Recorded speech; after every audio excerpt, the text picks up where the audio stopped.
Hello, welcome to this week's Coach Parker Weekly Presser. We'll be talking about the past week's game against Johnson C. Smith, as well as the Panthers' home opener coming up this Saturday against Shaw. Coach, if you wouldn't mind, give us your thoughts on the game from this past weekend. Valiant effort against a great Johnson C. Smith team. Hats off to those guys down there in Charlotte. They played a great game. And some things we got to make sure we're in position to go to and carry through next week to make sure we're in position to get back in the W column. So hats off to those guys. Some things again, like I said, we need to work on to make sure we're better at. But I thought we had our chances in the game and didn't capitalize off of some of them like we should have. So we flipped the page on that, and now we're on to the next week. We're going to open the floor up now for questions. Coach, I'll start. Gary Stein with WCBM Radio in Baltimore and Virginia Union play-by-play. Looking forward to seeing you next week. And it's kind of the same question that I had last week. Again, third down conversion opportunities for the opponent. I think they were 10 for 17 this past week. And I just wanted to get your thought on that and, what you're seeing from the sideline in those types of situations. I just got to make sure we're better at them. That's kind of it, Gary. I mean, when you look at it, the numbers kind of say exactly what they are. That's not great winning football. On either side, from a defensive standpoint or offensive standpoint, in terms of the third down conversions, you got to stop people on drives, and you got to extend drives. So I don't think we did either of those this past Saturday. And Johnson C. Smith capitalized off of some of those extra chances, and they made plays that we just didn't. Again, that was both sides of the ball. And if I could just follow up real quick, and then we'll let the next guy go. Just doing a little research and looking at some of the numbers and watching the replays, and seeing Johnson Smith last week and then Shaw upcoming this week. Is there a better level of competition maybe in the CIAA this year? Are you sensing that at all? Because I'm seeing, I'm seeing some really good stuff happening. Just wondering what your perspective is. We got a bunch of good teams in the league, and everybody kind of raised their level with everything they were doing. And I think it just kind of came over time. We got a lot of stability with coaching staffs and things like that, where you're going to see a lot of the same coaching staffs, kind of within their teams, becoming better. And everybody's doing everything they have to do to be better. We kind of get together a couple times a year, and we kind of talk. And a lot of the things that the coaches, kind of wanted to create was to make sure that we were strong in conference. So everybody's done that. I think everybody's taking the time to make sure that they built up their roster the way they need to build it up and done the things they need to do to make sure that they're extremely competitive team. So you look around the CIAA as a whole, and we're playing a lot of good ball. And you can kind of tell that by, some of the out-of-conference wins and some of the tough games that you'll see between, CIAA teams kind of going on. So I'm excited about the brand of football that the CIAA brings, and, I'm excited about what we can do for our final 8 games of the regular season. We'd like to let everybody know that this past weekend's game against Johnson C. Smith was a non-conference game. So the conference play will begin against Shaw. Chris Ferguson, have you got any questions for Coach?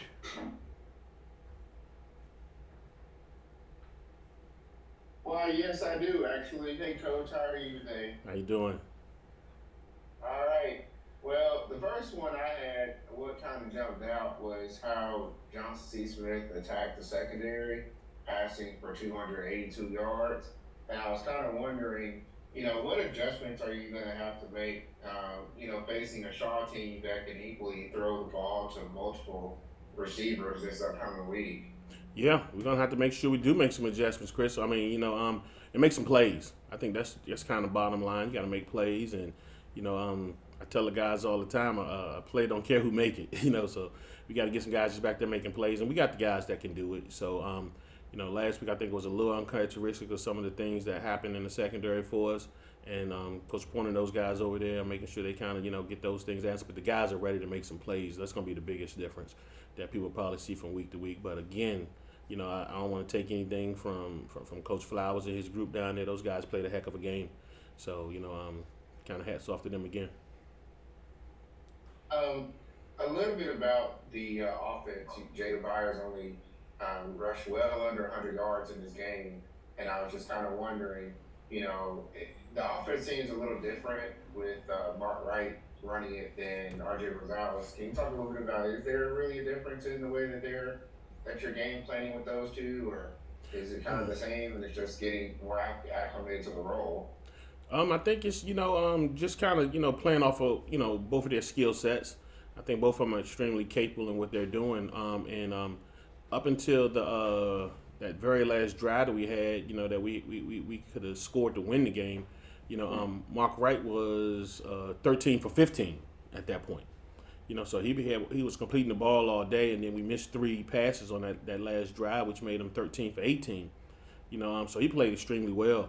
Of course, him and RJ have 2 different styles, but I think the skill set of what we try to do offensively, both of those guys can get into it and grasp it. But I was happy with the way Mark played this past weekend, and again, whichever one of those guys have to roll for us or be in there for us, I think both of them are extremely capable of getting it done.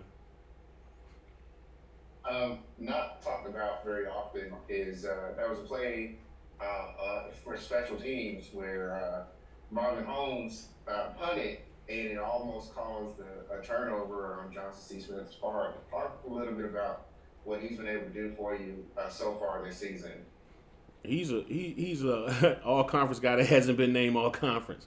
He's special at his position. And last year, throughout the regular season, I believe he led the league in punting and some stuff like that. So Saturday, he had a 50-yard average, and I've never seen that my entire coaching career. A kicker, a punter, finish the game with a 50-yard average. So he did some good things. He had about 3+ 50s. I think 2 inside the 20. We down 1-1.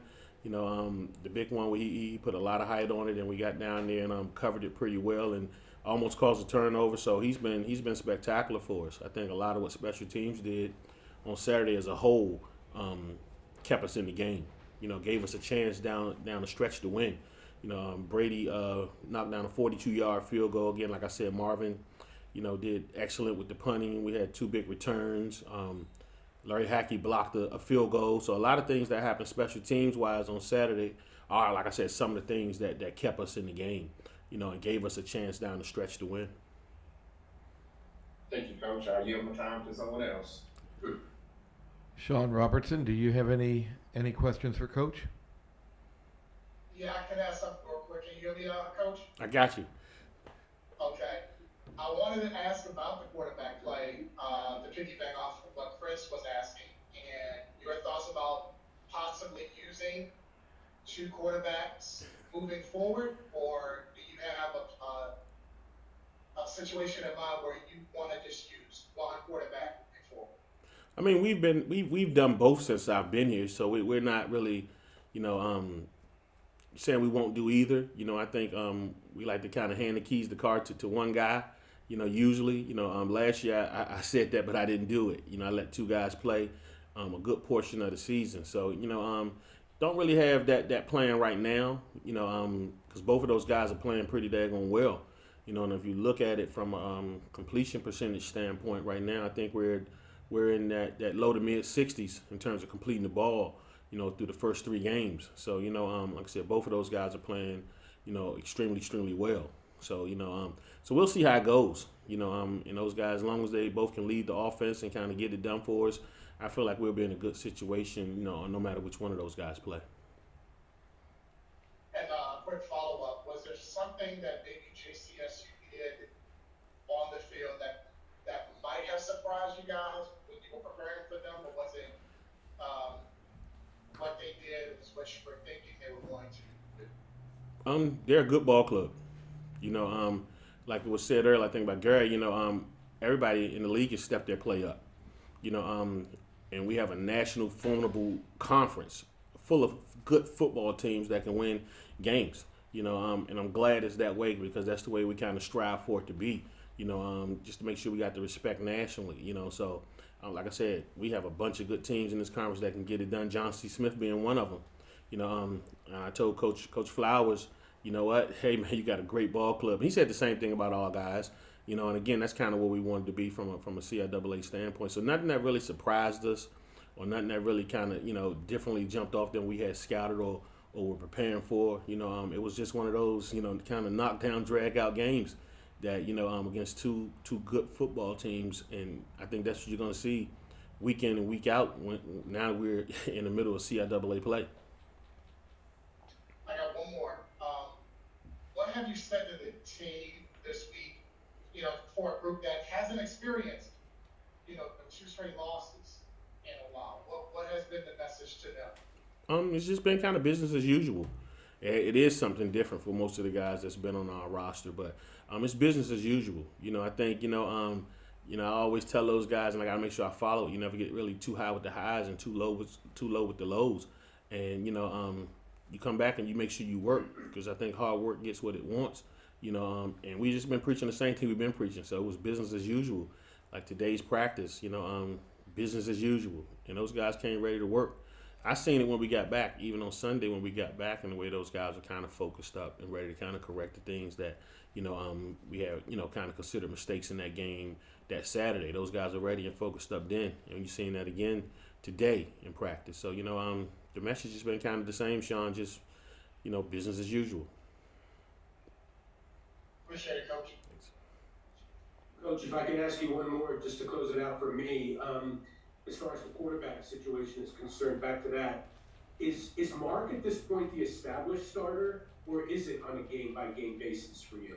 Well, RJ was a game-time decision in terms of if he was going to play, and we went with Mark. So, it's going to probably be kind of the same thing, whoever we decide on, because, again, both of those guys are capable. So whoever we kind of decide on to be playing, that's who we're going to play with. We started the season off with RJ, of course, suffered a slight injury, but he's back kind of ready.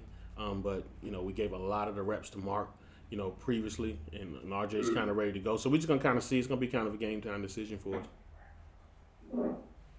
Gotcha. All right. Are there any more questions for Coach Parker? Yeah, I have a follow-up myself. Going back to special teams a little bit. Any concerns that you have, given that, special kickoff coverage allowed Johnson C. Smith to get a lot of good field position to start drives? I kind of noticed that and just kind of wanted to hear your thoughts on that. Well, I thought the kickoff coverage team did pretty well on that. And we had two big kickoff returns, I thought, that put us in position that we were able to score touchdowns off of. I thought those guys covered pretty well. And I thought Brady kicked the ball pretty well. So it probably was that. If it's anything, I feel like we need to make sure we clean up on special teams. Just overall, just making sure that just guys doing everything they're supposed to be doing. We kind of get out there, because I think those guys, when they do that, we have a lot of success. We got a bunch of guys that can put their foot on it and make it happen. And a bunch of capable guys playing. When we get out there, so as long as those guys kind of locked in doing what they're supposed to be doing, I think special teams, is a bonus for us and make us play better as a team. All right, thank you. All right. Are there any more questions for Coach? All right. Well, Coach, thank you again for doing the presser this week. Thanks, everybody, for coming. And we will have one next week after VUU plays Shaw. See you next Tuesday. Thank you, guys. Thank you. Thanks, Coach. Thank you, guys.